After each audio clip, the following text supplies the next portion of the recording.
Well, that's the way it goes sometimes. That's the way it goes. Do we got Dave? Yep. Dave, yeah, Dave's here. I can't see anybody for some reason, but if I can hear you, that's all. That's all that matters. All right. I can see all your. I was told there beautiful wouldn't. I was told there'd be no pants involved, so faces. Well, that's possible. I mean, I can only see Yeah. the head of Miles and Dave, and so who knows what's happening underneath. All right. That's I mean, the moneymaker right here. There you go. No Family pants show, right? Thursday. Family show. Telecommuting for a year, it's like, why bother? Yeah, exactly. So, what are you doing with yourself, Dayton, right now? Talking about computing. Well, there's any number of ways we can go with that question, but Well, yeah.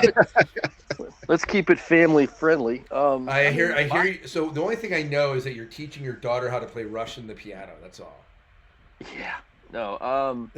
I mean, I was working at home even before all of that stuff. I mean, I was always I've been a full-time home worker forever. So my life in that regard did not change. What changed was the fact that, my wife is now a work-at-home person and my kids are doing school from home. So everybody's home all the time. And so, it's like dad needs 5 or 6 uninterrupted hours where he can focus on his work. Well, that's not really going to happen a lot of days. So it's like, I end up working like I used to do in the old days when I had a full-time job where I get most of my good writing done after everybody else goes to bed. So that makes for some long days. Oh, it does. It does. Well, you know what? It's great to have you back here in the Sci-Fi Diner and talking about Discovery. That's awesome.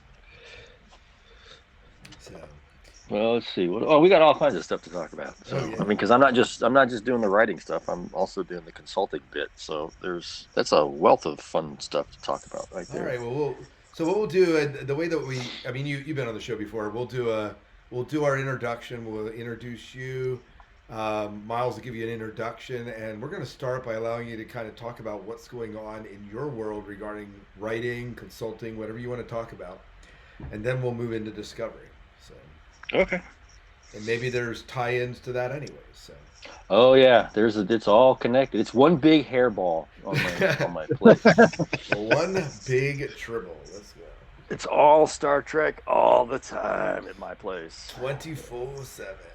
Man, more like 34/7. Yeah. All right. So let me see. I think I have the show stuff, but go ahead. Go ahead, Miles. If you want to bring us into the show, you can go ahead and do that. I'm recording, by the way. All right. Tonight we are going to talk about. Do you want to wait. You know what? I realized that I introduced the show and then you follow. Yeah. So forget it. So, You haven't done this in a while, have you? I've only been doing this. There goes Dayton says professional podcast, and I I was suddenly gonna say we forget were what I'm just doing. talking about all I'm professional. like, what are you talking professional? I don't know how to Yeah. do this crap. Stick to the script. So professional lasted 3 minutes. Way to go. Yeah, New Hey, record. we got blooper reel material for the end of the show that's already. right. All right. That's right. Because there's always blooper reel material. Welcome to the Sci-Fi Diner podcast. I'm one of your hosts, Scott Herzog. And good evening. I'm Miles P. McLaughlin. And I am Dave Sellers. And we, of course, are sans Chrissy. Chrissy's doing Winter Shelter, as you know, and Em is hacking up a hairball, so she's not with us tonight, unfortunately. We would love to have her with us talking to Dayton, which, by the way, Dayton's with us. Yay! Yeah, so welcome, Dayton. And Miles, did you want to give a short introduction to Dayton for those that may not know who Dayton is? I don't know how you wouldn't, but Well, ahead. you will now. yes. Our special guest host is prolific writer Dayton Ward. He is the author of the Star Trek Discovery novel Drastic Measures and several other Star Trek novels, comic books, and other genre tie-in novels. Dayton is also a consultant for CBS on Star Trek licensee projects, including publications for Simon Schuster and IDW Publishing, as well as a huge fan of Planet of the Apes and the prog rock band Rush. More importantly, Dayton has been a friend of the podcast for over 10 years and somebody I enjoy reconnecting with at the Shore Leave conventions every year before COVID took that away from us. Dayton, welcome back to the Sci-Fi Diner podcast. It's great to have you. Well, hi guys, it's nice to be back. It is great. I was trying to think how many times Dayton's been in the show. He has to be one of our more regular guests. Oh man, I have no idea. I It's don't been a know. while. I know that much. I It, know it's it, been a it, while, it, Fred. it has been a while, and But I know there was a while there where we were doing movie talk and Mm-hmm. book Christmas talks. Christmas wish list and all Oh that yeah. other kind of stuff. Oh So yeah. Yep. yeah. Then you I found think better guests. See, you No, left me hanging. we So, haven't done the Christmas wish list in a little bit, have we? yeah, no, I we don't put think that so. on the shelf for now. Yeah, so we'll have to do that again. That was fun. Hmm. But I think it was a little bit more fun when Phrase actually worked at Think Geek or something. And it's like suddenly, It was back, yeah, when Phrase was still working for Teen Geek. Yeah. I think Geek was a thing. yeah, yeah, true. But but Well, anyways, yeah. and awesome. Well, so Dayton, tell us a little bit. Miles gave you this huge rap sheet at the beginning, but what's been going on with you as far as writing goes? You're consulting for CBS. I mean, how did that happen? I mean, I don't know that we've talked since then. Yeah, it's been a while. It's been a minute, hadn't it? Yes, a hot minute. So, Long- I guess this started back when Discovery was still in its infancy in terms of development. I had been aware of Discovery as a thing several months before they announced it, and I also knew like Kirsten Beyer, when they hired her. I was aware of that several months before they made that public knowledge, and so I got to kind of have a not a ringside seat, but I got to I was kind of paying attention to what was going on because she would call me every once in a while and she'd pick my brain about Star Trek trivia, and I know she was doing that with other writers too and other friends of hers. But she and I had regular conversations early on, and I had no idea what was going on. I mean, I wasn't clued into anything at that point.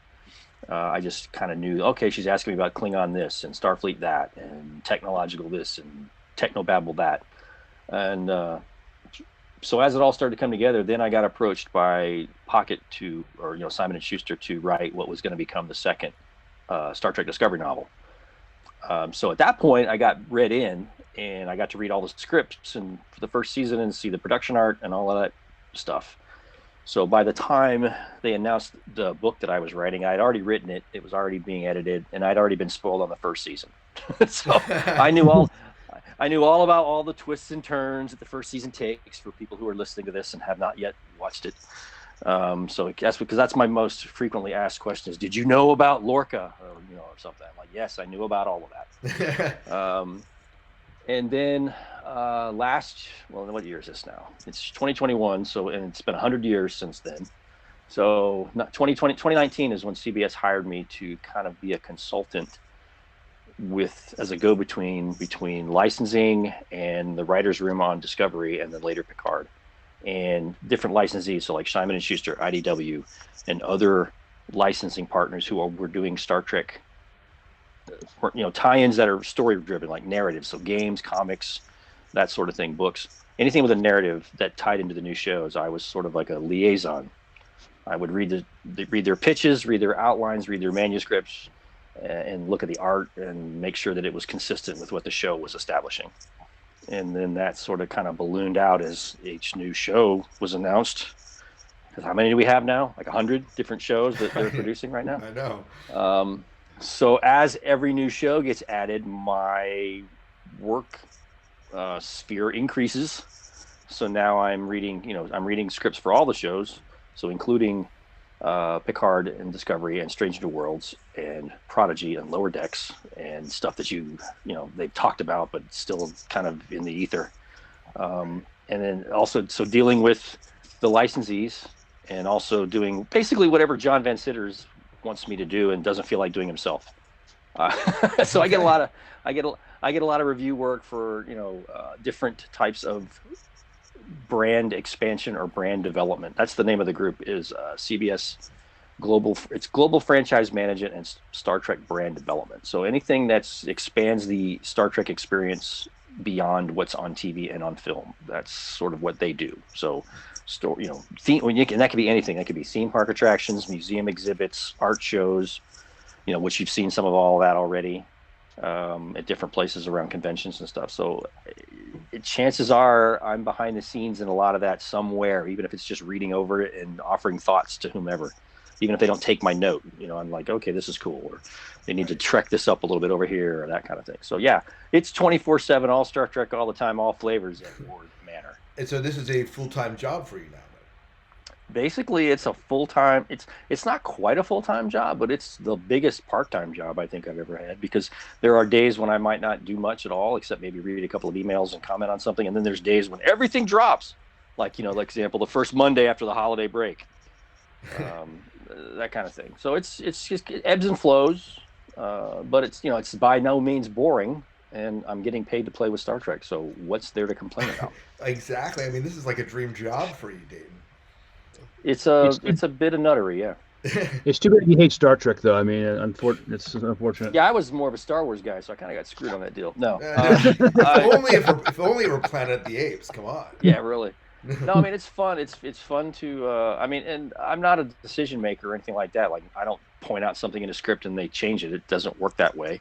But I mean, we make sure that things like. So I'm reading all the different scripts, but one of the things they might ask me to do is make sure that if this show is doing something with this bit of Trek lore, one of the other shows shouldn't be trying to do something with that same bit of Trek lore, and certainly not in a way that contradicts what the other show is doing. It's that kind of thing. Mm-hmm. So it's like a traffic cop sort of thing. Hang on, hold the phone. You can't do this because that show already established that. And whether it's one of the currently in development shows or even one of the classic shows, it's like, you can't do this with this alien because it was established in next gen episode, blah, blah, blah, that they did that. Right. And then, of course, you get the long, deep, heavy sigh over the other end of the phone when they point that out. Because what a nerd. I'm like, yes, but that's what you pay me for. Right. So you are the canon police, is basically. I don't know that I'd be calling it that far, but I do make notes and things like that about, hey, if you get, but also it's more like, hey, here's an opportunity to do a cross pollination between show X and show Y. Show X is doing this, and if you did this, it'd be a cool tie-in or a cross reference, that kind of thing. So you can share alternate suggestions. Yeah, and they can either take it or not as they see fit. I mean, it's their show. They get paid a heck of a lot of money to make a TV show. So who am I? Right. But my concern mostly is for the tie-ins. It's like, okay, now that the shows are establishing this bit of lore, here's where the comics and the novels and the games and the RPG, like Modiphius, the Star Trek Adventures role-playing game. Now they're getting into the Discovery and Picard realms. So it's like, all right, let's make sure that what you want to do with your game fits with what the show has established, and X, Y. So it's a lot of that. It's just mostly, keeping the licensees straight and offering them opportunities and finding opportunities for them to use or to exploit. Yeah, so I'm swimming in jealousy here. So you aren't negotiating the deals. You're just making sure the content's kind of lined out. I'm strictly like a story consultant, narrative consultant, whatever you want to call it. I have nothing to do with the business side of anything. Good Lord, no. They don't need me to do that at all. Because I'd be like, ship it all, make it all happen. So, wow. So you are. I mean, beyond that, you're also writing your own stuff. Yeah, when I get the extra 5 minutes a day, sure, I actually try to write my own stuff. So I'm working on a book now. Theoretically, I'm working on a book right now. Yeah. Right now, while you're doing this podcast, you're working on a book. You laugh, but you're not wrong. Oh man. So is there anything you have coming down the pike personally that you can talk about, or kind of like everything's under wraps here? Well, I mean, let's see. The most recent thing I had that came out that was Star Trek related was a novel that came out last summer called Agents of Influence. It was an original series novel set during the 5-year mission. And then, it kind of got buried by the pandemic, but literally almost to the day as we were locking down and masking up and digging into our bunkers, I had a book come out called Kirk Fu, which was basically a guide to how to fight like Captain Kirk with using all his crazy moves from the original show. And it came out March the 15th, and I think we all went bunkered like the next day or something. Right. So it kind of got forgotten in the shuffle, and then people started to find it later on in the summer when they were bored out of their minds, locked in their houses and stuff. But so that was kind of fun. I mean, I had a lot of fun writing that one because it was just such a goofy idea. I mean, I pitched it kind of half jokingly. I'd love to do a book where Kirk fights and we can teach everybody how to fight like Kirk. And the guy went, write that up. Make it so. Make it happen. Yeah. That's funny. And suddenly then, Dave, yeah. suddenly Dave has added it to his reading list. Yep. I mean, it's meant as a gift book, so it's definitely for humor. The beauty of it is I write the text completely straight, like I'm the straight man in the 2-man routine. Right. And it's the art that sells it because first there's color illustrations that have a scene from Star Trek where he's fighting the Gorn or something, and then the pages inside are like diagrams, so black and white drawings of step 1, step 2, like a hand-to-hand combat manual or a karate manual. And so I'm it's have all to get this. Yeah. So Miles, it sounds like you have some new moves to learn in karate. I believe I must have this book and add to my arsenal. Yes. So we diagram where Kirk uses the wall. He kicks himself off the wall and runs into the other guy, and then where he beats the Gorn and all that. I mean, it's just step by step, and then of course at the end of every move on the diagrams, Kirk's shirt is torn, no matter what is involved in the move. So of course, I mean, I had a lot of fun with it. I mean, and once they found an artist that could really lean into it and have fun with it, that's when it really started to get crazy. It's like, okay, I'm not gonna tell a single joke. I'm not going to be snarky at all in the text. I'm going to play it completely serious, like it's an actual honest-to-God manual you get if you were training at the academy, and let the art be the joke. Let the art convey the humor, and it worked like a champ. It worked. I loved it. I want to do 10 more just like it. That's terrific. Is there any story with him and his battle with Krug in the book? Yeah, it's in there somewhere. Yeah. I mean, I think so. I mean, it's been 100 years, but I think so. Okay. So the next book that you're gonna have to write is The Art of Negotiation to Negotiate Like Picard. Yeah, where it's basically page 1, surrender. I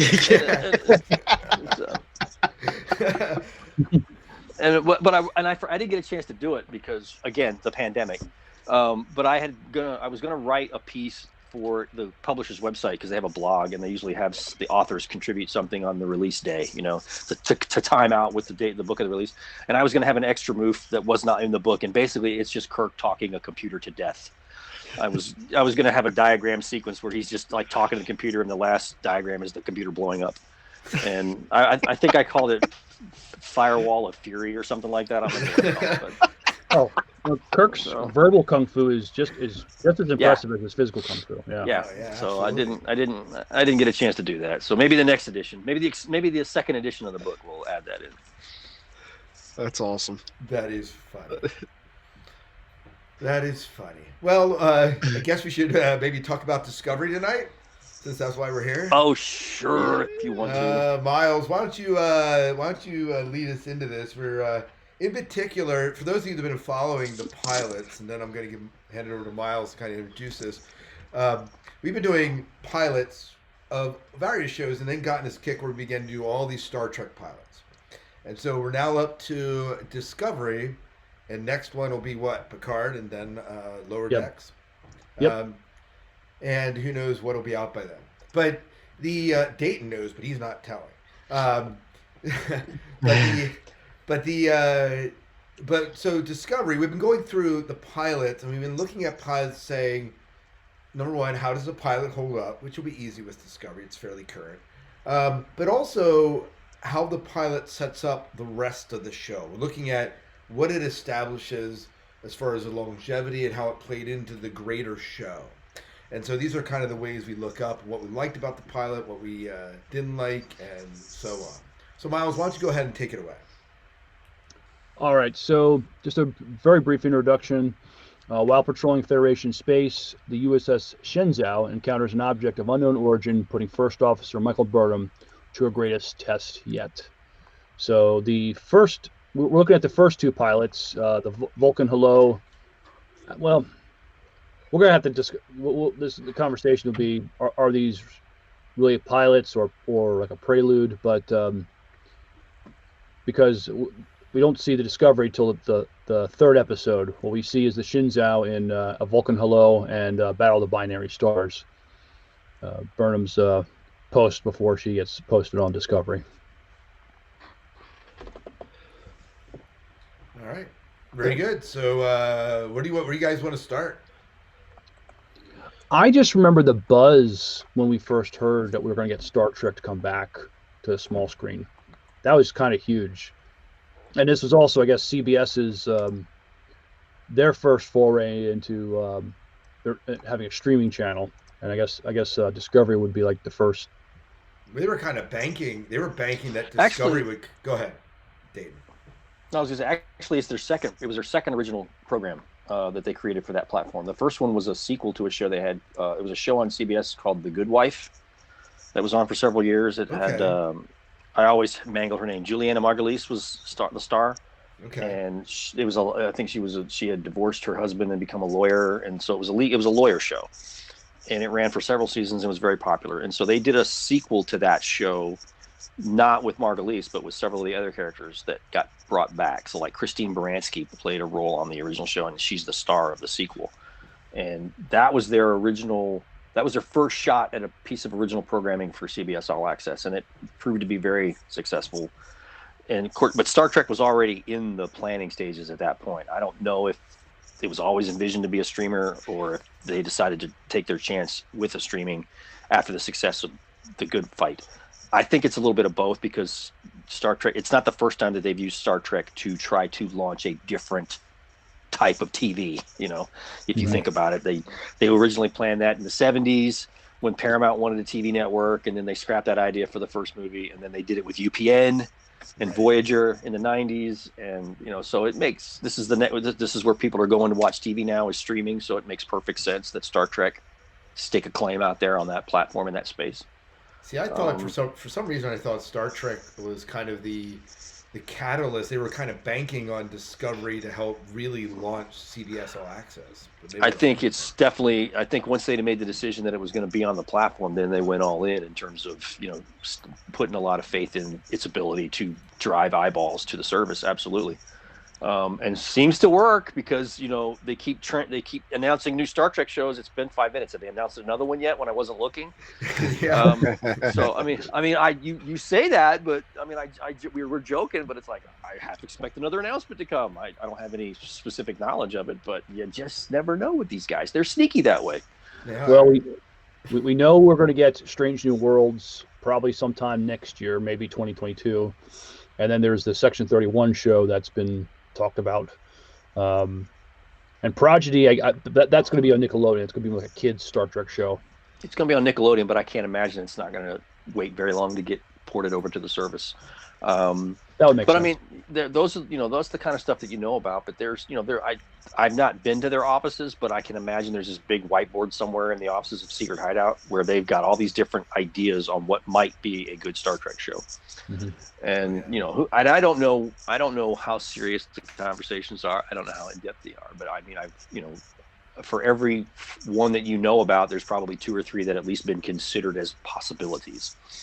So it's a fun time to be a Star Trek fan, because man, stuff going on. You look at. I mean, this seems to be the way of things. That this is a platform that, especially the geeks who will inherit the earth.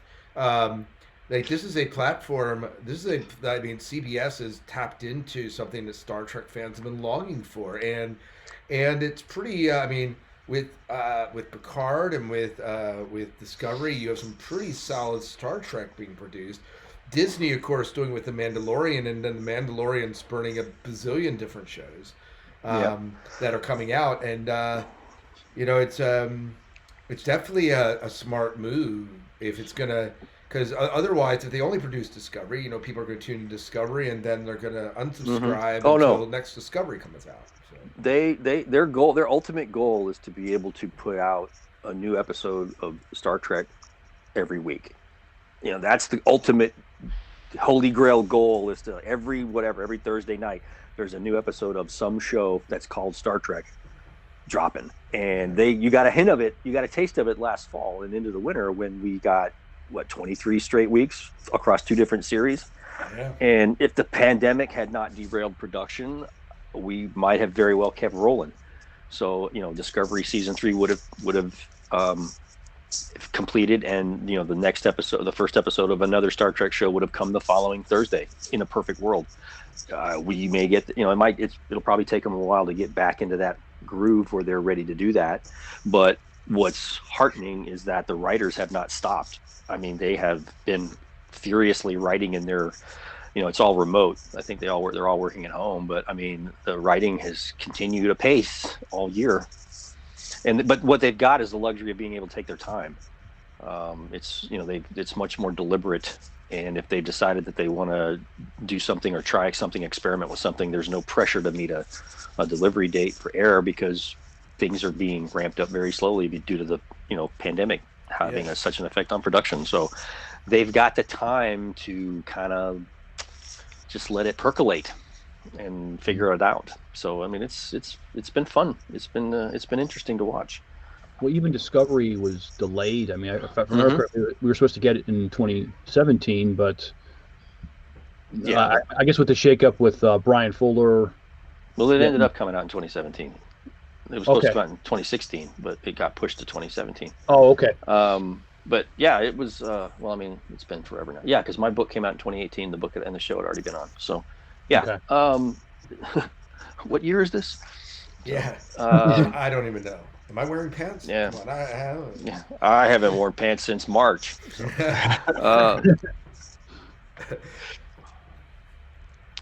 But I remember it had. I remember it had got delayed for a little bit for production reasons, whatever. But that's not necessarily a bad thing if they realize, hey, if we can take a break, or if we have to delay for whatever reason to fix it and get it right, then they can do it. And then, I mean, I thought, season 1 was pretty solid. I mean, I'm not sure I guess the production issues was mainly because that Brian Fuller parted ways with them, and then they had to get the train back on the tracks. Yeah, I can't speak to any of that because I have no insider knowledge, and even if I did, I wouldn't be able to share it. But I mean, I don't know. I don't know. I mean, there's different versions of that story depending on who you ask, and I don't know. At that point, I was in the cone of silence, and I was trying to write my book, so I was just looking up and getting air once in a while, and then going back to work. So yeah, there you go. At least they let you breathe once in a while. Yeah. I live once in a while, yeah. But I went to Mission, New York in 2016, and I was going to go there. They were going to make a big announcement. They were interviewing Kirsten Beyer and Nicholas Meyer, and they had both of them on the stage. The guy that was the podcast host for the official Star Trek podcast was interviewing him, and he could get pretty much nothing out of him. I mean, this was September 2016, and just like, wow, I know as much about this show now as when I came in here. It was well, that would have been the time that everything was being shook up. It makes sense. I'd like to move into the show proper here, though, as we could talk about the what happened before the show came out, but the show launched. I mean, this was a great day for Star Trek. We hadn't had Star Trek on since 2005. That was the last we had any sort of syndicated Star Trek, other than the movies, which Dave absolutely loves. And here we have Star Trek back on, and we get this. They do, like Star Trek does, they kind of shake up things as far as the way the story is being told. The focus is not this time so much on the captain, which seems to be kind of the central focus of many shows. We have Michael Burnham, of course, being the kind of the science specialist is kind of focused on, and we're kind of following through this story. So when you guys let's kind of walk through this. Star Trek premieres. It drops. What was it? It was September. I forget the date. It doesn't matter. But it drops in September, right? You guys watch it. When you first saw it, what was your impression coming out the first couple of episodes? Because it's hard to. I know that one of the debates is, are the first 2 episodes pilots? Or are they kind of like set up for the show? Because we don't see Discovery to episode 3. But what was it like being Star Trek fans and watching this unfold in the first couple episodes for you guys? Dave, let's start with you. We haven't heard from you for a while. My first thought was, what the hell are these things? They call them Klingons? I mean, visually it was amazing. And I know I talked about this in previous shows. I know it was difficult for me being the contentious Trek fan that I am, to get over the visuals in comparison to where they could have been, what I thought they should have been more like in as far as in the timeline goes. And I get we've had this discussion. I'm not going to run down this one again with 1970s budgets to now, and and the abilities they could do. I know, I get it. But visually it was great. It was interesting finding a story that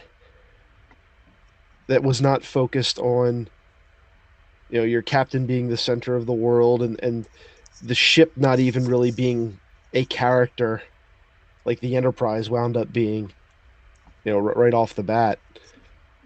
Since again, we haven't seen Discovery until episode 3 anyway, but it was enjoyable, and I think a lot of it really had to do with, again, I haven't had Star Trek on TV for a decade or more, and it was a nice, refreshing thing to see. And rewatching it again, yeah, I enjoyed it more the second and third time than I did the first. Very good. Miles, how about you? What was it like for you seeing Star Trek back in the air, but also then walking through the first couple of episodes of Discovery when it first came on? Like a lot of Star Trek fans, I was excited just that Star Trek was back on a small screen again, and it would be on a small screen for a while. And I was very interested in this whole pageantry that the Klingons were involved in. And we could talk about their more updated look if you want, and they're like that. But I felt like, okay, the Klingons are scary again. The Klingons were they were the main, one of the main baddies in the original series and in the movies. But I felt that in some of the subsequent series, the Klingons were not as scary as they used to be because they were allies of the Federation, and they made the Klingons look more like monsters because in a sense they were monsters, as far as their lust for battle and maintaining what it was to be Klingon. So this whole pageantry, this whole show we see, this ceremony we see in the beginning, I thought was very interesting, and it was also very cinematic. I mean, it was just the visuals for these first 2 episodes and moving forward were incredible. I mean, this is they're pouring a lot of money into making this look as great as it possibly could. There's some really great spacewalks throughout this. That's surpasses anything we've seen in some of the movies. Maybe in the Kelvin timeline movies about the same, but in the movies before, I mean, this is just incredible what they were able to do here. I also had to realize, don't get used to the shins out. You're not going to see it much longer. But and I get used to the whole idea of a visual reboot. I mean, they said this is going to be 10 years before original series, but what you're used to original series as far as the look, well, it's going to be the look is going to be updated because we continue to update, and so I had to kind of mentally shift gears a little bit. Was I going to accept this is going to look more modern and more futuristic than the original series, or not? And I said I'm going to go on this ride. I'm okay with that. I mean, and they do try to tie that in a little bit, especially toward the end of the second season. So, and in rewatching again, I thought I was used to Mirror Universe Shinzao, so to see Prime Universe Shinzao being more of this nurturing captain who trying to get the best out of her officers and crew, but doing it in more of a maternal way as opposed to Emperor Giorgio. It was a fun juxtaposition watching that. Just not knowing who the Mirror Universe Shinzao was like. So the battle scenes I thought were incredible that we'll get in Battle of Binary Stars. They did something, I guess, a little controversial. They made Burnham Spock's adoptive sister that we didn't know before. So, but I understand why they did. They kind of wanted to ground the show and the characters into who we know. I don't know if that was necessary or not, but that's a choice they made, and it was a way to bring Sarek into the show. And I think I liked the actor's name is eluding me at the moment, but I enjoyed his portrayal of Sarek. Dayton, how about you? Watching it, you obviously saw this way before we did. But what when you sat down and began to watch this, what was it like for you? I mean, you've been involved with Trek much more deeply than any of us have been involved in Trek. So you coming to that, tell us a little bit about that experience for you. I hated it. Kidding. No. I was going to say, I just spent a half an hour telling you that I was completely inside and sucked in and spoiled and jaded, and there were no surprises left for me by the time you all got to watch it. So what I will do is I will go back to when my wife watched it for the first time, which was the night it premiered. So that's when I really watched a completed episode for the first time. I hadn't really, to be honest, I didn't really see a lot of visuals or video of the shows before it premiered. I wasn't read into a point where I needed to see that kind of stuff, but I did get the occasional clip or something just so the guy could tease me with it. But so to be honest, but even though I knew how the story was going to go, watching it on the night it premiered was the first time I got to see it in its completed form as intended to be watched. And I really, like understanding the notes that people have brought so far, I enjoyed it because I just love the fact that it was cinematic, it was big budget, it was bold, it basically brought Star Trek to the 21st century, and I like a lot of people. I understand, what the questions that arise about tying Burnham into Spock's character, but and it's like, well, how come we never knew about Burnham? I'm like, dude, Captain Kirk didn't even know who Spock's dad was until Spock's dad was standing next to him on the ship in the episode and introduced him. So it's like, okay, Spock's a private guy, apparently. Very private. So, yeah, apparently so. That's an awkward meeting. So, but as far as that, I mean, what it was fun to watch was my wife's reaction, because she's a Star Trek fan, but not like a hardcore Star Trek fan. She watches it. We'll go to the movies. We would watch the shows when they were on with like Next Gen, DS9, Voyager, and all that. But she's not a hardcore fan. She's not going to go cosplay. She's not going to conventions except to hang out with me. She's not going to buy merchandise. She's not going to buy toys or whatever. But she enjoyed it. She thought it was she liked Burnham's character. She liked Giorgio. She loved the look of it. And she would look at me and ask me if of course I get that question every week. Did you know that was going to happen? Because I had made a conscious decision not to talk to her about what I was reading and what I was seeing as the show was developed. I'm like, I don't want to spoil it for anybody else. I didn't want to spoil it for Kevin, my buddy Kevin, my writing partner Kevin. He asked me, and I'm like, I'm not going to tell you anything. I'm going to let you watch it like a normal human. And Right. and so my wife, I'm like, I'm going to let you watch like a normal person without being spoiled about it first. And so she liked that idea. But every week she would look at me and go, did you know that was going to happen? And I'd say, yeah. And she'd go, why didn't you tell me? Because you told me not to. We'd have a repeat of that pretty much every week. So, but I enjoyed it. I liked the way it looked. I mean, it's different. It's definitely a radical departure from what we think of as Star Trek at that point. But I think that's not necessarily a bad thing. Right. No, I would agree with that. I guess as I watched it, one of the things I thought about, and I've been thinking about as I've watched. So my story of how I encountered, I watched the first season up till about episode 8 or 9. And then I kind of lost interest. And I don't know what about it that time I did. And I discovered in my rewatch of it about that same time, I don't know if the show slowed down for me or not, but I felt I pushed through because I wanted to, because Dave and Miles were urging me to push through. Because what I did, Dayton, is I watched up to like episode 8, didn't watch any more Discovery until season 3. And then I said, "Oh, I'm going to watch season 3." So I watched season 3, loved it, and then they were like, "Well, you could have more context if you watched the prior seasons." I'm like, "Okay, I'll watch the prior season. Twist my arm, watch Star Trek." And so I did, and it did give it more context. But as I've been rewatching it, one of the things that stuck out to me, or I was thinking, like, there's some things that make any Star Trek show traditionally Star Trek. You look for, especially in season 2, you're looking at anyone wearing a red shirt, right?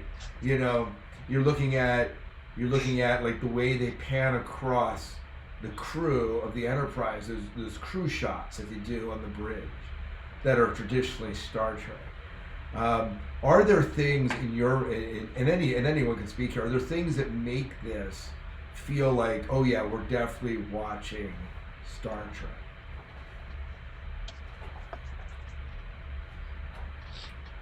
Well, they went back to the original look of a lot of the hand props. Well, although they modified it, so I guess it would look for today. But we saw the traditional communicator, we saw the traditional phaser, and the tricorder. So we had that. Also, the familiar bridge noises. I mean, that brought me back to the original series, hearing some of that. And going to engineering and not seeing like the warp core. Like if you're at TOS, they didn't. I mean, it was you never had just that glowing thing in the middle of the room. It kind of, dated back a little bit. Right. Well, but remember the area of engineering that you saw a lot in season 1 wasn't actually main engineering. It was an offshoot of engineering because that's where the spore drive. Spore drive. Was. You're correct. Right, That's right. correct. So you didn't really get a traditional. You didn't really get much of a look at a traditional engineering section like you would on one of the other shows. In fact, I don't know that they ever identified a chief engineer. No, they didn't. And so, I mean, it's things like that kind of shake up the template. It's like, all right, the show is not, as you said, focused on the captain. It's focused on the first officer who gets broken down in these first 2 episodes. And then if we've watched over the course of 3 seasons, her character and redemption arc, that link back all the way to this moment at these 2 episodes where she basically destroys her career. Right. And then she got better. Yeah. Right. Yeah, but I mean that's I mean, I know a lot of folks took exception to the formula being broken, or maybe not broken, but just shaken up a little bit. I don't know. I understand and respect people who might have gotten a little shell shocked by that, but I think it's had the time now to show over the full course of that arc, what they had intended. The original idea behind Burnham's arc has finally paid off. Yeah. Yeah, no, I would agree with that, and I think this is one of the best stories of, Burnham does something, and even though it's inadvertent, she's paying for it. She's carrying the weight of that for the upcoming seasons, and it's a slow arc of her being redeemed, and I'm not convinced she's totally whole from that yet, but she's definitely better than what she was. And it also goes toward how TV is written today. I mean, it's written to be binged. We've taken the best parts of serialized storytelling, but also they release it once a week, so it can be kind of maddening. I understand that, but I mean, in an era when they drop an entire season of a show on Netflix, or Amazon Prime, and so they're still writing it. It's interesting. It's an interesting hybrid. They're writing it as a season-long story, but yet the individual installments still kind of play with that same bob and weave of a regular TV show that you would see aired on broadcast. Like the commercial breaks feel like they come around the same area, that kind of thing. But yet, if you watch the entire season, in rapid succession, which I did, I watched it a second time when the home video, when the release came out, the DVD or the Blu-rays came out. I watched it again. And this time I watched it all the way through.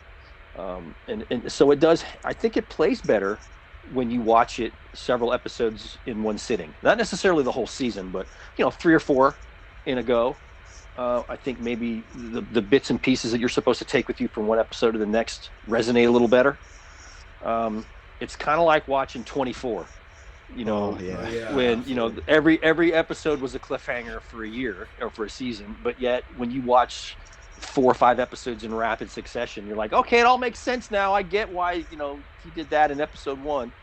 I think there's a lot of that going on with modern Star Trek, which is just a reflection of modern TV. Right. For a lot of TV shows. I mean, obviously not every show is doing that, but there's definitely a lot more of it now than there was the last time Star Trek was on TV. Yeah. I do like the idea that it's serialized and it's not dropping all at once, even though that is maddening. The Mandalorian does the same thing, and you're like, oh, I want. Oh yeah. And you're waiting for it, right? But I do really like. There's something to be said. It reminds me of the day, when I'm watching the X-Files with my son, and it made me think how. I just remember, an episode would drop, and the next week was nothing but us visiting the forums and theorizing what's going to happen next or what this means. And did you see this? And it's kind of that way with Star Trek. Did you see this reference? This harkens back to this, And so you see that here in Discovery, and to me, this is part of what makes the community fun. And when you drop it all at once, you lose that. You lose the conversation, because by the end, you get to the end of the series. It's that's done. That's answered for you already. There's no discussion. Well, I mean, yeah. To use a recent example, last week, it's been a couple of weeks now. But if you watch it, Cobra Kai dropped their latest season. Right. And okay, we all talked about it that first weekend. Pretty much, and that's pretty much it. We moved on. Now we're waiting for everybody's crying and whining. Where's the next season of Cobra Kai? Well, you got a year to wait. Probably should have paced yourself. Right. There's trade-offs. Right. And not every, and not to say that serialized is better than episodic and episodic is better than serialized. There's room for both kinds of programming, not just on TV, but also within Star Trek, which it has already proven now, because Lower Decks is a more episodic show. Granted, it's a different kind of Star Trek than anybody ever thought ever would happen. But Strange New Worlds is being touted as a return to more episodic Star Trek in the vein of original series and Next Generation and Voyager. So I think it's going to kind of walk a line in the middle there, because it's kind of like, to me, it's more like the West Wing, where each show has an A plot that is largely standalone, but there are character and little bitty B plot things that move through the season that either are wrapped up at different points in the season or culminate at the end of the season. I think it's going to be somewhere between episodic and that West Wing deal, where you're going to see certain character arcs pay off later in the show, but the A plot will always be largely standalone. That's how they described it in their interviews. So I'm like, okay, well, let's see what happens. Yeah, let's see what it is. And it's good too, because it in today's world where everything really is fast paced and you can binge everything else, having a show released like this that forces you to slow down and actually enjoy that 45-50 minutes. Enjoy Star Trek? No, we're supposed to pick it apart at the microscopic level. Well, that too. That's what we do here. Card, man. Returning your Trekkie card. That's it. That is true. But I think, as I've said before, I think Star Trek is a framework that is very robust and affords opportunities for a variety of storytelling formats and approaches. And I think we're seeing that now. Picard and Discovery and Lower Decks are 3 very different flavors of Star Trek. I think we can all agree on that. One is iced tea, one is bourbon, and one is whatever the fuck Lower Decks is smoking. And I mean that. Pardon me. I just realized I said that. I hope that this wasn't. There's your adult content rating. Bleep me out. Yeah. But I mean that in a respectful way. It's fun to see these different approaches and different different storytelling ideas and frameworks being applied to Star Trek. I've always agreed that there's no one way, there's no one kind of Star Trek story. There's no one type of Star Trek story. So it took them long enough to see it my way, but here we are. I can't wait for more of that Jaeger bomb they call Lower Decks. That's what I should have said. Jaeger bomb, yes. Oh man, I thought watching it again, and as I've been rewatching it, this show has to be extremely fun as an actor or an actress, because you have your character presented one way, and then you have the mirror universe character, which is different, and you get to. It's not, you aren't acting the same character. One of my wife, who has done her own share of acting over the years, has, this is what, the variety of character that you can play in a show like this is so fun, and the complexity of it. And I didn't think that as I'm watching, I'm like, oh, they get to do that. It's, here's a prime universe Giorgio, a mirror universe Giorgio, and then you have Yeah. Go ahead.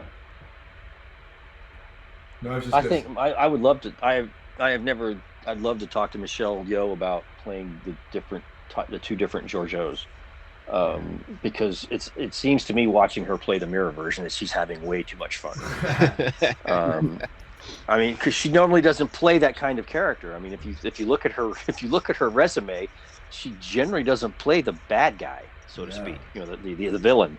I mean, she usually is a character I remember her from James Bond movies back in the 90s. Oh, yeah. Yep. When she played up and some other stuff. She did Crouching Tiger, Hidden Dragon, and a couple other things. But she was always a hero in those stories, or a good person. She was one of the good guys.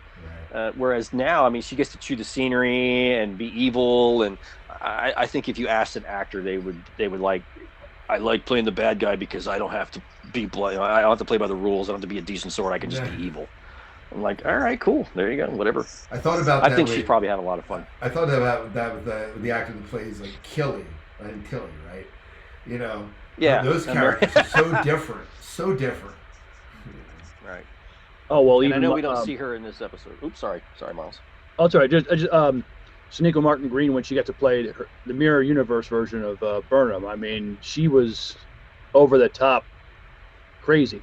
But I think she was great at it. I mean, I know we're jumping three seasons ahead, but if we're talking mirror universe, just playing the opposite of who she was for 3 years, and seeing that was, she had to have a lot of fun with that one.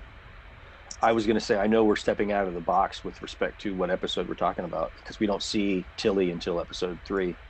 But Mary Wiseman, I swear, when I read the script for episode 3 and I got to the Tilly character, she annoyed the hell out of me. Oh yeah. I thought I'm gonna hate this character. It's like all the worst Wesley Crusher jokes come to life. And which this is now an object lesson for those of you paying attention on how dialogue as written on a page and how it's delivered on screen by a capable actor makes all the difference in the world, because Mary Wiseman completely sold me on Tilly. I love her as Tilly. Yeah. She became my favorite character right off the bat. As soon as yes, she's definitely not your typical cadet, and she can be, and I imagine some people might think she's annoying, but she completely redeemed what I had read on the page. And I said, I'm raising my hand. I was wrong. I was so wrong. I'm very rarely happy to have been this wrong. Yeah. No, I'm with you in that, and I agree. The first time I saw her, I was like, okay, this character could annoy me, but she quickly redeems herself just in the way she interacts, and she does kind of bring the crew together. And so I love it. Yeah, and it's been fun to watch her character, advance over the course of the 3 seasons. So I have a question, because you guys know Star Trek way better than I do. So the Kelpians, right? I love the Kelpian we have on this show. Do we encounter the Kelpians either in probably the original series or Enterprise, are the only 2 series I haven't watched in full? Is this a new race just for Discovery, or were they around in other series? No, this is a new race created for the show. Okay, good. Yeah, because I love this idea that they're constantly being, they're used to being, the prey, you know. And well, he's in this episode, so we can talk about it. Yeah. We can, yeah. We can. Yeah. I mean, Saru is another favorite character, and all of that is on Doug Jones, Oh yeah. the actor. And if you've never met him, I don't know if you guys have had a chance to meet him at a show out that way yet. But, Not yet. If you get a chance, take it, because he is quite literally one of the nicest human beings walking the planet. He is a complete sweetheart in all the nice ways that can be said. He really is. He's great with the fans. He loves the fan experience, and he's just a very warm, affectionate human being. And he's very gifted as an actor. And I did not even realize just how far back his acting resume goes. I mean, he's been doing this for a long time. He was Mac Tonight, the guy, the McDonald's character. Yes. Wow. I didn't know that. And he was in Today I learned. he was in Batman Returns. Yeah, he was in. Who was he in he's been Batman around. Returns? He was the thin clown. Yep. Thin clown in Batman Returns. Okay. And No he was kidding. in Hellboy. Oh yeah. mhm. The for lack of a better word, the fish humanoid character. I forget the character's name, but the first movie they used the actor who played Niles do the voice, but then the second movie they had him do the voice for it. Gotcha. Well, Gotcha. he's also the creature in The Shape of Water, Oh yeah. the more recent movie. So he's been around and he's done a lot of stuff, but you wouldn't know it because he seems like every role he takes on, he's under some sort of prosthetic. Right. He's he plays alien so- creatures a lot. Well, yeah. So it's really, I mean, looking at his resume, it's insane how much stuff he's done. Yeah, and a lot of it's I wonder if- sci-fi because of it. Like he's in Men in Black 2, the Mhm. Time Machine. I went looking over his I went looking at his IMDb page at one point, and I was looking at the stuff that really stood out as I can't believe he was in that. I mean, he was in like remember Young Indiana Jones Oh yeah. Yeah. show. I think he was in one of those. He was in Living Color, the sitcom, the sketch comedy show from the Wayans brothers. He was in that.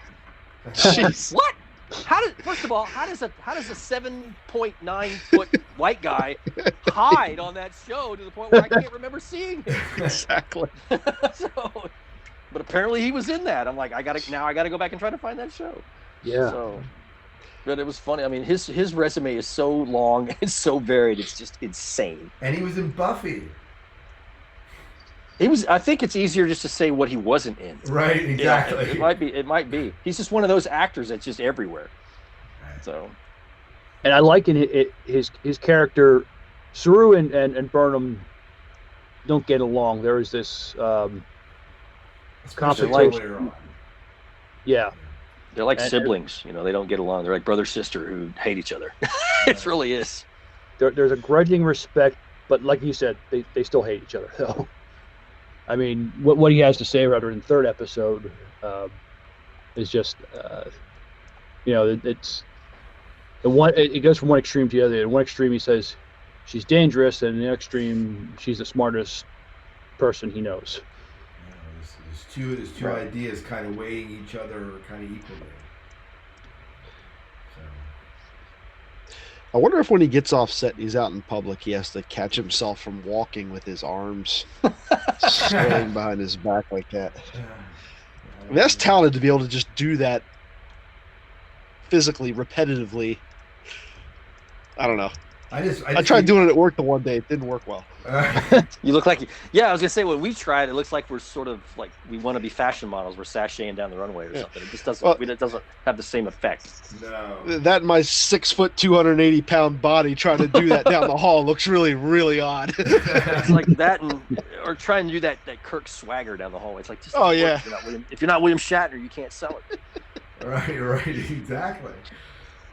But I thought watching him, like, he has so many prosthetics, or I'm sure they made it in a way that it's easy to get that on and off, but, of all the characters in the show, I mean, he has probably the most time intense, and he's probably used to it because of everything he's played over the years, but Talk about I some want to of the, say that early on, when they were still coming up with concepts for what he was going to look like, I think at one really early stage they had like multiple sets of eyes.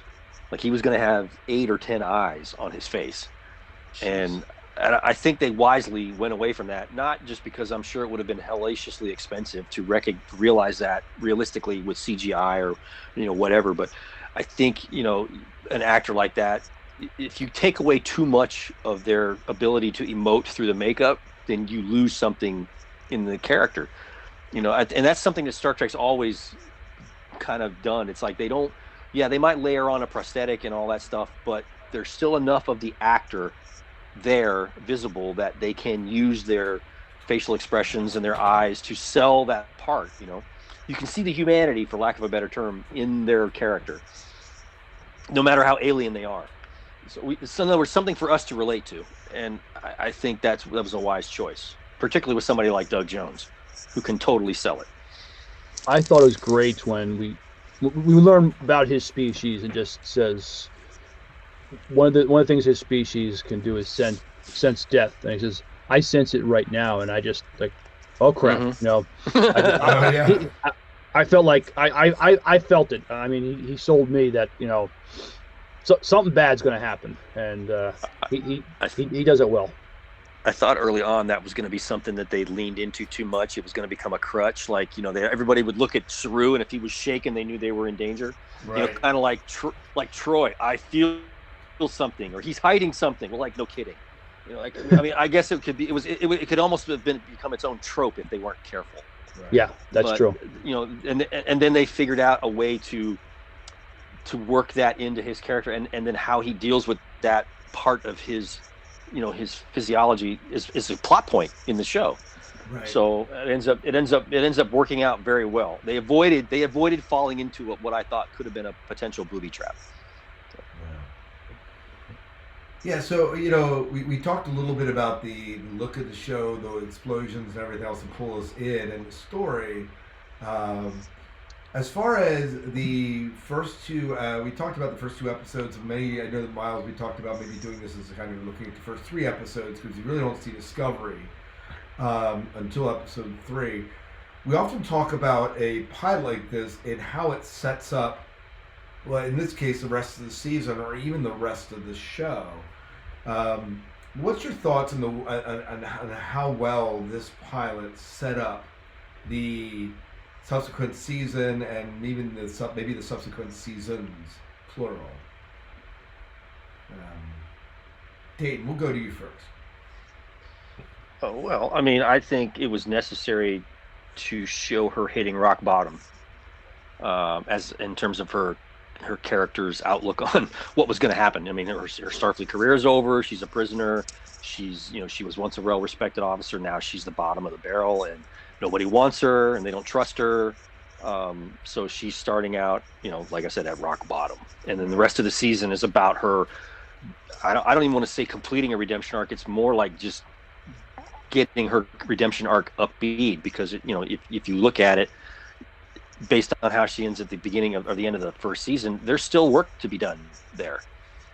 She's not her arc is not over at the end of season 1. She gets over some of those hurdles, but then it becomes more about what's the next chapter. So I think in that regard it does well. I mean, there's arguments to be made that they started the I know that fans have said stuff like they started the show in the wrong place. I'm like, well, it depends on how you look at it. If you're looking at it like a traditional Star Trek show, I can understand that line of thinking. But if you look at it as a purely character-driven story from Burnham's point of view, then they started it where they needed to, which is watching her fall and then watching her rise again. I was thinking about that. This is one of the only Star Trek shows that I know of that you start, the focus not only is not on the captain, but it's on a criminal, someone that's been criminalized who is working her way back up and somehow works her way back into a starship, and it's a very unusual take, and as you kind of find, it allows for this sort of growth in a character that you really don't get the luxury of doing in many of the episodes, many of the series, because you didn't start this way. So there's a lot of growth that can happen because of it. Dave, Miles, your thoughts on this being as far as the way these first 3 episodes set up the season of the series? I think it gives a good launching point for Burnham. I mean, most of the stuff in the first 2 episodes we don't see anymore. We will see Saru, we will see Detmer, Giorgio. and we will see Giorgio come back as Mirror Giorgio. But don't, as far as the rest of these people in this ship, don't get used to them. And the first episode had some really interesting characters in the bridge, but which we didn't really get a chance to talk about. But we didn't. I mean, as far as their look, I mean, Lobot from Star Wars even makes an appearance, it seems. But there's a guy who looked like Lobot, anyways. But what Dayton was saying, they kind of shook things up with what you thought Star Trek was, and I think it's a good thing. It's very easy to become formulaic and traditional, and we see Burnham, like Dayton said, hit rock bottom, but not only she's disgraced, but she's also given up. She is not trying to fight for her future or fight for her innocence. They leave things at an interesting place. She may not have been wrong in maybe firing on the Klingons first, if that was the advice that Sarek said. That's the way the Vulcans got respect from the Klingons, but she never got a chance to try because Giorgio stopped her. But she still lost her. She ends up. She ends up undermining herself. They want to try to capture Tukovma alive, and she ends up killing him because he killed her captain. And so it's not just Burnham that's going to have to try to rescue herself. It's going to take other outside forces to try to rescue her. So it's an interesting journey through her life. So in that sense, it's when it comes to about her, yeah, it's a good launching point as far as that goes. Any additional thoughts, Dave? Nah, you two. No, man, you guys did it good. Covered that, hit it real well. Yeah.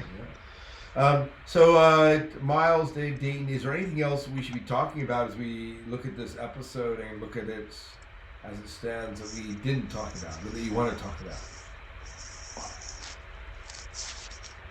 I don't think so. I think we covered the ground pretty well. We did a nice job of it. Yeah, I would agree. Yeah. I do like the music, and I will say so I wanted to say that there are some parts that I really did like. I loved, and this is not the first couple episodes, but there are many points throughout the series that are just really iconic moments. Like when you first see the Enterprise, and then they change the music up in the show to reflect that.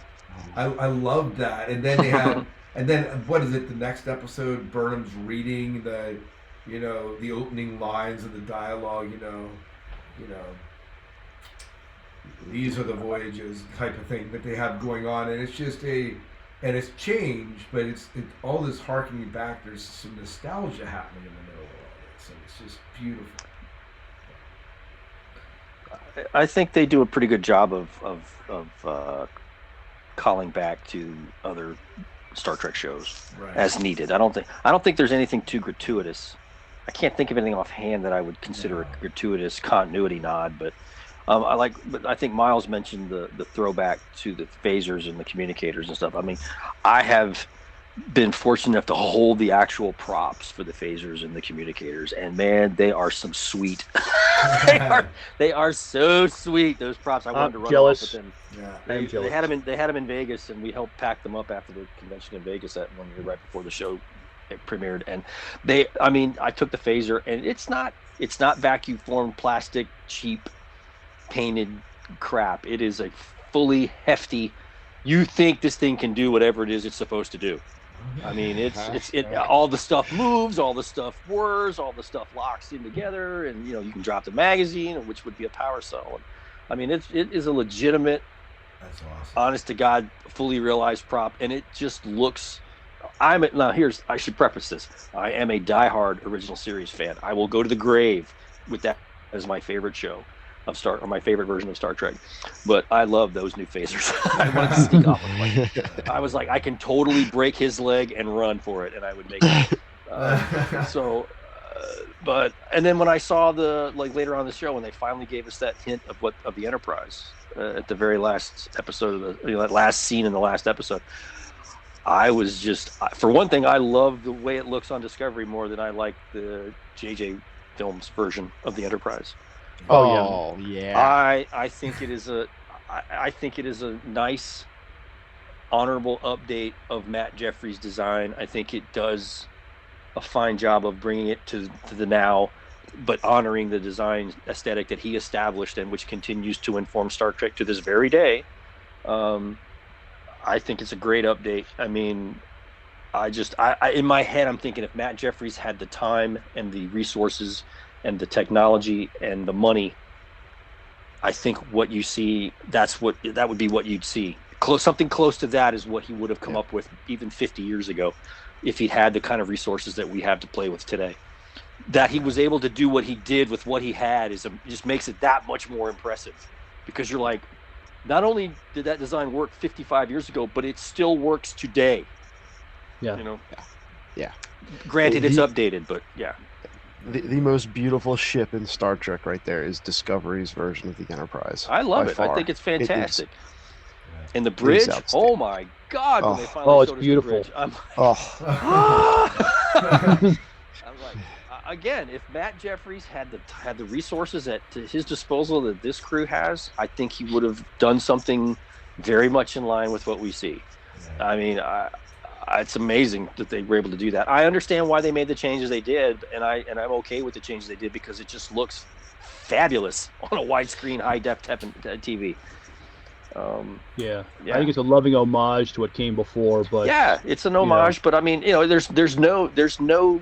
We're not exaggerating when we say that the design aesthetic that they established on the show, on the original series, even though it's been changed and updated and reconfigured and enhanced, the core of what he came up with is still there. It's in the DNA of what, everybody's still carrying that same Jeffries DNA. I'll argue that. I'll fight and die on that hill. It's still there.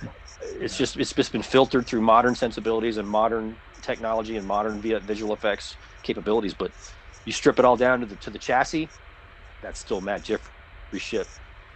And I think what it has. Go ahead, Dave. Go ahead, Dave.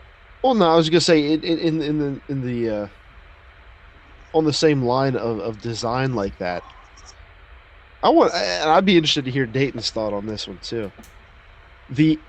And we saw it in season 3 of Discovery. The open concept interior of Discovery and the other ships like that, where the turbo shafts go, how it's just like a bottomless pit inside of all that does not seem physically appropriate to the size. What is that all about?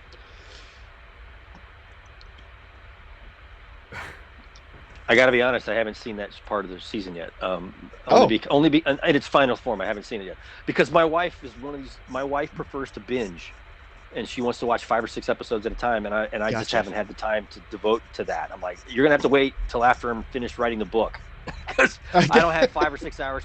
I don't have 5 or 6 hours to watch Star Trek. I have a Star Trek book to write.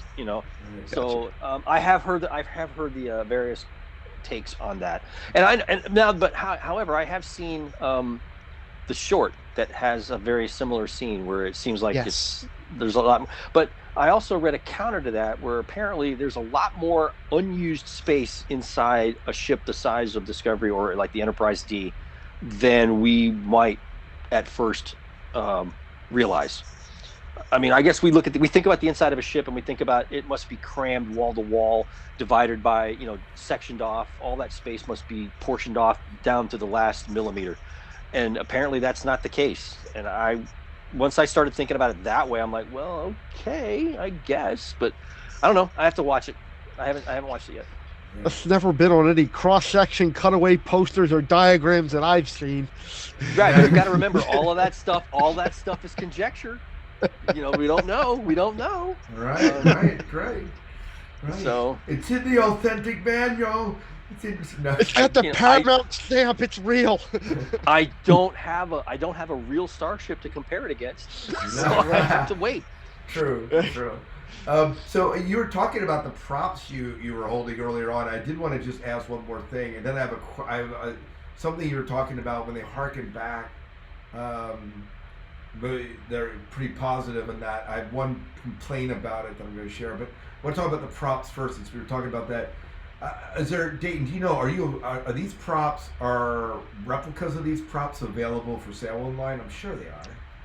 I don't think there's an official licensed version of them yet. I know that there was a licensing partner who was going to do that, and then for whatever reason it all fell apart. Or they went their own way. I don't remember why. This is pre-COVID, but I mean now it's funny because the props that, well, actually this is a rare instance where we might get a second shot, because even though this Discovery has moved to the 32nd century and all those props are different, all of the old phasers and communicators and all the stuff that we liked from Discovery seasons 1 and 2 are now going to probably, I can't imagine they won't be used on Strange New Worlds. So because that show is set at the same time frame. So I'm hoping that we'll get a second shot at, okay, here's the show. Let's get the merch out. Right. I know there are people out there that are desperately wanting to collect a phaser pistol or a communicator or whatever, and I can't honestly say I'm not one of them. Right. I mean, if an opportunity came by, I probably would cough up the money and then tell my wife I won the lottery or something, and then lie about it. Maybe I could donate a kidney without her noticing. I don't know. Right. We'll see. Right. But so, I guess I'm hoping. I mean, I don't know. I'm not involved in that side of anything. Well, you're the one negotiating all the licensing. I'm just kidding. You're not. Yeah, I wish. No. Yeah.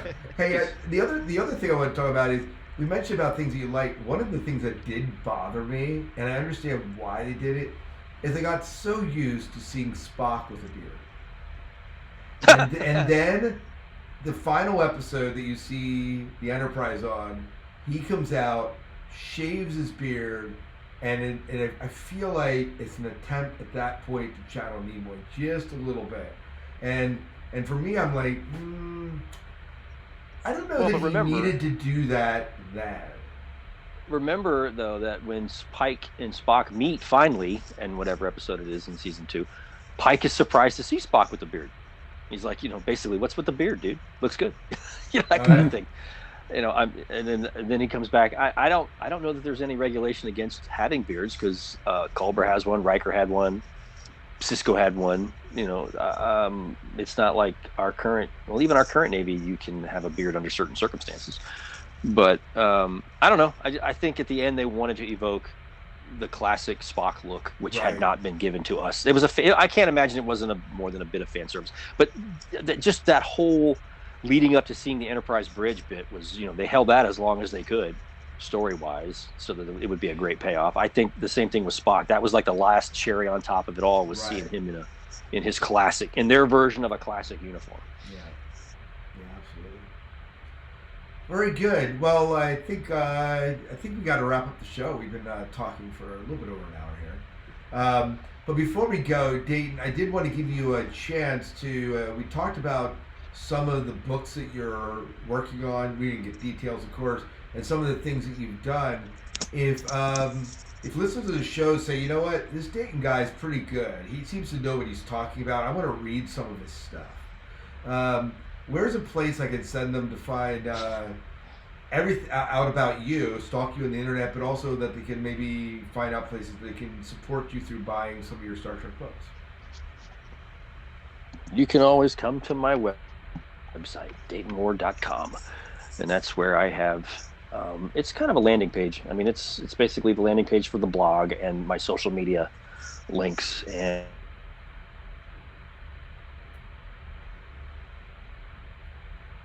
are you still there, Dayton? Next to StarTrek.com, because I've written for them, and also where to get my books, which links to all the different retailers for. Dayton, can I interrupt you? Can I repeat what you said? Did I die out? Yeah, you cut out. For some reason, you've been doing great the whole thing, but if you can just repeat, like, can you where guys not they hear can me? find you. Yep, I can hear you. You there? Well, how much did it all not go? What happened? So no, you see. began to talk about like Okay. visit DaytonWar.com, and then after that stuff cut out.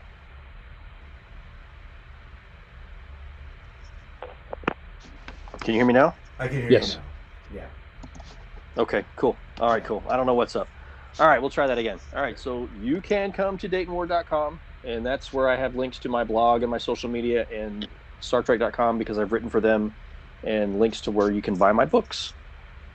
Oh, that's awesome. That's awesome. And is there anything that's coming down the pike that we can that you can share with us that we can be looking forward to, or is that all kind of under an NDA? The next thing I'm working on, the next thing that'll be out is not a Star Trek title. It is Kevin, my writing partner, and I have a story in an anthology called Thrilling Adventure Yarns, Volume 2, and it's edited by Bob Greenberger, who you know from Shore Leave. Oh yeah. And is published by Crazy 8 Press. So it's basically an anthology of pulp-inspired action-adventure stories. Oh, how fun! Yeah.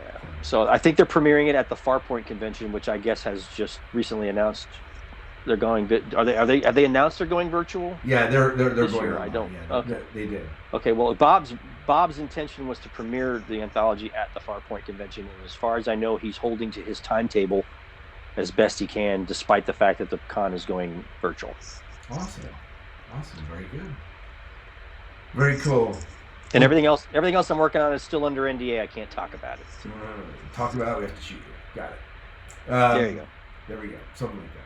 Well, Dayton, it's been a pleasure to chat with you again. It's been fantastic having you back on the show. It's been fun. Been a long time. I had to go look out there. I think it's been years. It's been a 3 years since the last time we talked. We got to make sure that doesn't happen again. So, well, we'll figure out an excuse to get you back on the show. So. Sure you will. I just look. The last time we talked was May 2018. We talked about Star Trek 3. We were doing some kind of movie review or movie walkthrough. Oh yeah, we did. We did have you on for that. I forgot about that. Yeah. That was way back when, in the before time. Yeah, back in the dark ages, 3 years ago. But, No, we live in the dark ages now. Yeah, dark ages now.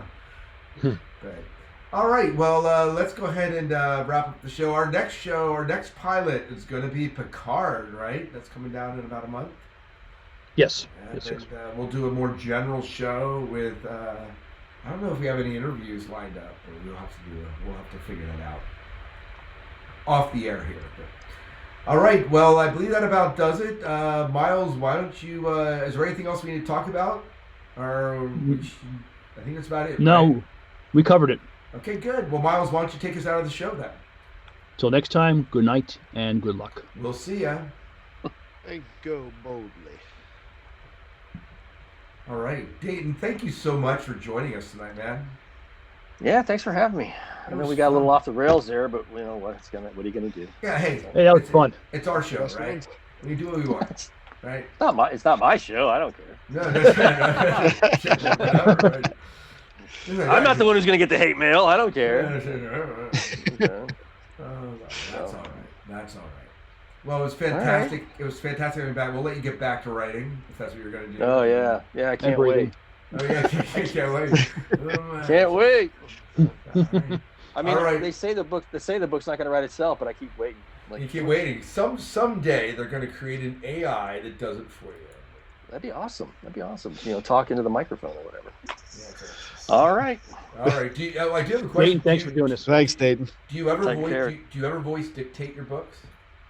I tried that. It just doesn't work. I mean, I don't know. I mean, you still got to go in and fix it because it doesn't get the words right. It's kind of like talking to your phone, and you know it screws up every fifth word or substitutes what it thinks is the right word. I'm like, you freaking pile of crap. I just want to pitch my phone in traffic.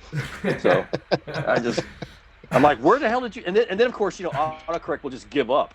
I mean, if you're talking about Star Trek, which if I'm writing a Star Trek story, that means I got to do all the alien technology bits and the technobabble and the Star Trek terms. And iPhone just gives up. It's like, fuck it, I'm out.